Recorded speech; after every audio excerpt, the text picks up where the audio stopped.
Alert Level 3 na sa gitna ng tumitinding hidwa ng Israel at ng grupong Hezbollah. Pero may mga Pinoy na nag-aalangan pang lumikas.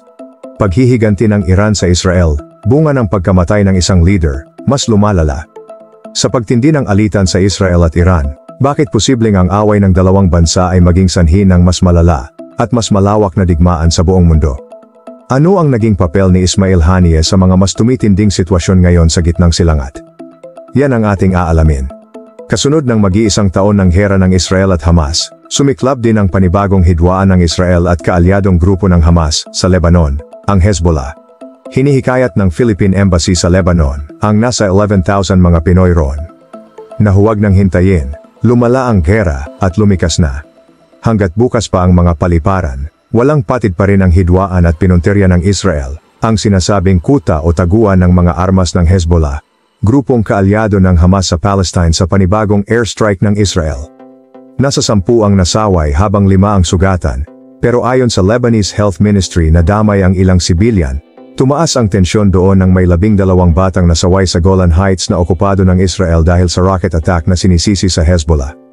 Samantala noong August 12, 2024, isang nakagigimbal na araw sa gitnang silangan, tumambad sa mga headline ng balita ang pagkamatay ng kilalang pinuno ng Hamas na si Ismail Haniyeh matapos ang isang brutal na pagsabog sa Golan Heights. Ang pagsabog na ito ay nagugat sa isang serye ng mapangwasak ng mga kaganapan na tila nagpasiklab sa lumalalang tensyon sa pagitan ng Israel at Iran. Kaagad na inihayag ng Supreme Leader ng Iran, si Ayatollah Ali Khamenei, ang isang walang kapantay na pahayag. Ang dugo ni Haniyeh ay hihigitan ng libo-libong Israeli na handang magbuwis ng buhay. Dito nagsimula ang bagong yugto ng sigalot sa pagitan ng dalawang makapangyarihang bansa. Ang pagpatay kay Haniyeh, na dati nang tinuturing na isang bayani sa mga mata ng kanyang mga tagasunod, ay tila naging mitsa ng mas malaking digmaan. Subalit hindi pa man natatapos ang isang araw, mabilis na kumalat ang mga ulat na nagsasad na ang balak na paghihiganti ng Iran kasama ang mga proxy nito tulad ng Hezbollah, Houthi, at iba pang kaalyadong grupo, ay maaaring isang patibong lamang ng Israel, isang psychological war na matagal ng pinlano at hinintay. Ang pagsiklab ng alitan mula Tehran hanggang Golan Heights. Sa gitna ng tensyon, lumalalim ang mga tanong at pagdududa. Paano nga ba nagawang pasukin ng mga kalaban ang isang mahigpit na protektadong lugar tulad ng Tehran? Ayon sa mga ulat mula sa iba't ibang mapagkakatiwalaang pahayagan, ang Revolutionary Guards Corps ng Iran ay pinaghihinala ang pinasok na ng mga espya ng Israel. May mga haka-hakang ang bomba na pumatay kay Haniyeh ay ipinuslit sa pamamagitan ng mga opisyal ng militar na lihim na nagtatrabaho para sa Mossad, ang ahensya ng espya ng Israel. Ang Golan Heights, isang lugar na kilalang pinagtatalunan ng Israel at Syria, ay muling naging sentro ng kaguluhan. Sa loob lamang ng ilang oras matapos ang pagsabog sa Tehran, sunod-sunod na inilunsad ng Israel ang mga airstrikes sa mga posisyon ng Hezbollah sa Lebanon. Para sa Israel, ang Golan Heights ay isang mahalagang depensa laban sa mga kalaban mula sa Hilaga, at ang anumang banta sa rehiyong ito ay agad nilang tinutugunan ng walang awa. Habang lalong umiinit ang sitwasyon, ang Estados Unidos, na matagal ng kaalyado ng Israel, ay nagpadala ng karagdagang mga puwersa sa rehiyon bilang bahagi ng kanilang suporta sa Tel Aviv. Ayon sa mga ulat mula sa Pentagon, isang malaking bahagi ng 6th Fleet ng US Navy ang ipinadala sa Mediterranean bilang paghahanda sa anumang posibleng sagupaan. Hindi kami magdadalawang isip na protektahan ang aming mga kaalyado, ani US Secretary of Defense. Samantala, ang Russia at China, na kilalang kaalyado ng Iran, ay naglabas din ng mga pahayag na sumusuporta sa Tehran. Binalaan ng Moscow at Beijing ang Israel at ang kanilang mga kaalyado na maghinahihinay sa kanilang mga hakbang, kung hindi maaaring magdulot ito ng isang mas malaking digma ang hindi lamang magaganap sa gitnang silangan, kundi pati na rin sa buong mundo. Ang patibong, isang malalim na estratehiya. Ngunit habang abala ang mundo sa posibilidad ng isang malawakang digmaan, may ilang eksperto ang nagtatanong. Ito ba'y isang patibong lamang ng Israel?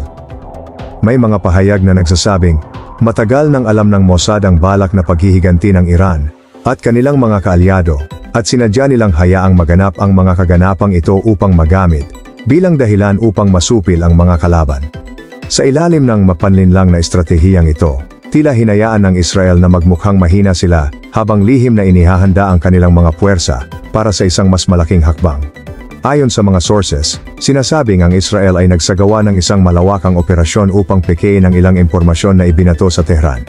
Ito'y upang hikayatin ang Iran na magsagawa ng isang paghihiganti na kanila namang sasabayan ng mga preemptive strikes. Hindi lamang ito simpleng pag-iwas sa panganib, kundi isang maingat na pagkilos upang tuluyang idiskaril ang mga plano ng Iran at mga kaalyado nito.